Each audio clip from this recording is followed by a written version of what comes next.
Hello guys, आज चाहिँ हामी जापानमा बसेर काम कसरी खोज्ने भन्ने विषयमा चाहिँ आज हामी भिडियो बनाउन गइरहेका छौँ। हामी जापानमा बसेपछि अब काम नगरिकन बस्न सकिन्न, हामीलाई चाहिँ काम गर्नुपर्ने हुन्छ। त्यसको लागि चाहिँ हामी मोबाइलबाट चाहिँ काम कसरी खोज्ने भन्ने विषयमा चाहिँ आज हामी यो भिडियो बनाइरहेका छौँ। भिडियोलाई लास्टसम्म हेर्नुहोला, बुझ्नुहोला र ट्राई गर्नुहोला, काम खोज्नुहोला। हामीले चाहिँ सुरुमा चाहिँ अब प्ले स्टोरमा गएर डाउनलोडको लागि डाउनलोड गर्नुपर्ने हुन्छ। मैले चाहिँ अलरेडी डाउनलोड गरिसकेको छु, तपाईँ पनि डाउनलोड गर्नुहोला। डाउनलोड गरिसकेपछि यसलाई ओपन गर्नुहोस्। ओपन गरिसकेपछि चाहिँ ओपन गरेपछि डाउनलोडको यस्तो पेज आउँछ। मैले चाहिँ अलरेडी लगइन गरिसके भएर चाहिँ मेरो सिधा ओपन भएको। तपाईँले चाहिँ सुरुमा लगइन गर्न अनि रजिस्टर गर्न भन्छ। रजिस्टर गर्नु हुन लगइन गर्नु भनेको अलरेडी एकाउन्ट भएकोले चाहिँ लगइन गर्नुपर्ने हो। अनि अलरेडी एकाउन्ट नबनाएकोहरूलाई चाहिँ पहिलोचोटि डाउनलोड गर्दै हुनुहुन्छ भने चाहिँ तपाईँले रजिस्टर गर्नुहोस्। रजिस्टरमा चाहिँ तपाईँ आफ्नो जिमेल आइडी अनि जिमेल आइडीमा एउटा कोड आउँछ, त्यो कोड हाल्नुपर्ने हुन्छ। लगइन गरिसकेपछि रजिस्टर गरिसकेपछि यस्तो पेज आउँछ। यो आइसकेपछि तपाईँ अब नजिकै भएको कता काम छैन भनेर खोज्न सक्नुहुन्छ। सबभन्दा सुरुमा चाहिँ अब तपाईँलाई म के सिकाउँछु भने चाहिँ तपाईँ जहाँ बसिराख्नु भएको त्यहाँबाट चाहिँ 4 किलोमिटर 5 किलोमिटर भित्र कता काम छ, कता काम पाइरहा अनि घन्टाको कति छ, त्यो सबै हेर्न सक्न सजिलो तरिका म तपाईँहरूलाई सिकाउने छु। सबभन्दा सुरुमा चाहिँ तपाईँले यहाँ चाहिँ देखिराख्नु भयो होला, यहाँ एरिया भनेर कातागानामा लेखिएको छ। यो एरियामा चाहिँ हामीले क्लिक गर्नुपर्ने हुन्छ। एरियामा क्लिक गर्नुहोस्। एरियामा क्लिक गरिसकेपछि पहिलेको लाइन हो, यो भनेको हामीले अब म्याप हेर्ने हो। यो क्लिक गरिसकेपछि यहाँ देख्न सक्नुहुन्छ, यो चाहिँ तपाईँ बसिराख्नुको एरिया भन्दा अब कति किलोमिटर, 5 किलोमिटर 7 किलोमिटर 10 किलोमिटर भित्र कता काम छ भनेर चाहिँ हेर्न सक्ने यो तरिका हो। जसरी म इक्जाम्पलको लागि चाहिँ अब 5 किलोमिटर भित्र कता काम छ भने हेरौँ है त। हेर्न सक्नुहुन्छ, यहाँ आइसकेको छ। अब यो सबै तपाईँ बसेको 5 किलोमिटर भित्रमा चाहिँ कता काम छ, कता के काम छ, घन्टाको कति छ, सबै यही देखाइएको छ।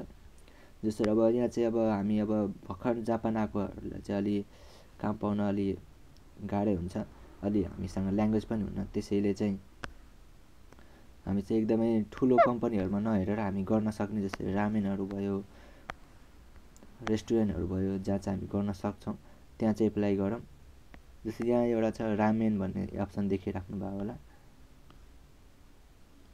रामेनको स्टाफ चाहिएको छ यहाँ भनिएको छ।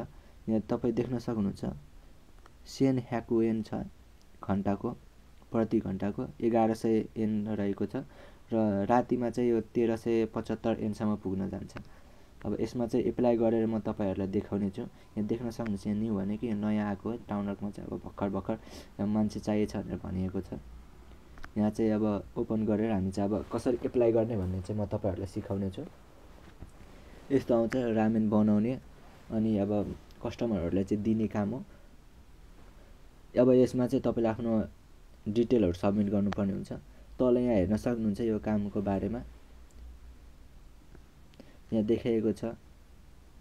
10 बजेदेखि 6 बजेसम्मको लागि मान्छे चाहिएको छ। 10 बजेदेखि 2 बजेसम्म, त्यसपछि 10 बजेदेखि 3 बजेसम्म, त्यसपछि 10 बजेदेखि 6 बजेसम्म अनि त्यसपछि फेरि 6 बजेदेखि 10 बजेसम्म।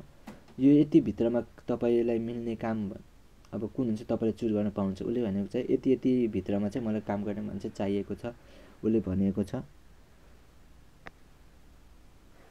अब हामी यसलाई एप्लाई गर्नुपर्ने, एप्लाई गरेर हेर यसमा क्लिक गर्नुपर्ने हुन्छ तपाईँहरूले। अनि त्यहाँ क्लिक गरिसकेपछि यस्तो पेज आउँछ। यहाँ चाहिँ अब तपाईँहरूले चाहिँ अब लेख्नुपर्ने हुन्छ। यहाँ तपाईँले आफ्नो पुरै डिटेल लेखेर यहाँ सबमिट गर्नुपर्ने हुन्छ। अनि त्यसपछि त्यो मान्छेले चाहिँ तपाईँको पठाएको डिटेल हेरेर उसले चाहिँ तपाईँलाई कल गर्छ अनि बोलाउँछ मेन सिटीको लागि, इन्टरभ्यूको लागि आउनुहोस् भनेर उसले बोलाउँछ। अब के लेख्नुपर्ने हो भन्ने चाहिँ म तपाईँहरूलाई सिकाउने छु। अब यहाँ एकदमै सजिलो छ, कुनै गाह्रो छैन यसमा।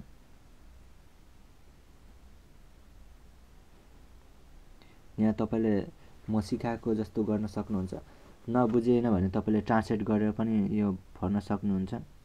के हामीले सबमिट गर्नुपर्ने हुन्छ यहाँ हेर्नुहोस्। सुरुमा चाहिँ तपाईँले आफ्नो थर राख्नुहोस्। तपाईँको नाम जसो जे छ त्यो नाम चाहिँ तलमा चाहिँ नाम लेख्ने, माथि चाहिँ थर लेख्नुपर्ने हुन्छ। अनि यहाँ चाहिँ त्यही सेम यहाँ चाहिँ तपाईँले कातागानामा लेख्ने, कातागानामा माथि आफ्नो थर लेख्ने, तल चाहिँ आफ्नो नाम लेख्ने। माथि चाहिँ अल्फाबेटमा इङ्ग्लिसमा आफ्नो थर्ड लेख्ने अनि तल चाहिँ नाम लेख्ने। त्यसपछि आफ्नो यहाँ चाहिँ अब तपाईँको आफ्नो डेट अफ बर्थ हाल्नुपर्ने हुन्छ। तपाईँ अब कहिले जन्मिनु भएको त्यसको डेट अफ बर्थ। त्यसपछि माथिको चाहिँ यो केटा हो, तलको चाहिँ यो केटी हो, मेल र फिमेल चुज गर्ने भने। अनि यहाँ चाहिँ तपाईँले आफ्नो फोन नम्बर, यहाँ आफ्नो फोन नम्बर हालेर यहाँ चाहिँ तपाईँले सबमिट गर्न सक्नुहुन्छ। सबमिट गरिसकेपछि त्यसपछि तपाईँले फेरि ब्याक गरेर अरू पनि हेरेर अरू पनि अब तपाईँ जहाँ गर्न सक्नुहुन्छ हैन, त्यो हेरेर तपाईँ चाहिँ सेम तरिकाले एप्लाई गर्न सक्नुहुन्छ। र उहाँबाट चाहिँ उसले हेरेर तपाईँलाई चाहिँ कल गर्छ। तपाईँ चाहिँ अब कलमा चाहिँ म गर्छु, म अब गर्न चाहन्छु भन्नुपर्ने हुन्छ। यति नै हो गाइज, हेरेर ट्राई गर्नु होला, काम खोज्नु होला। यो तरिका एकदमै सजिलो छ।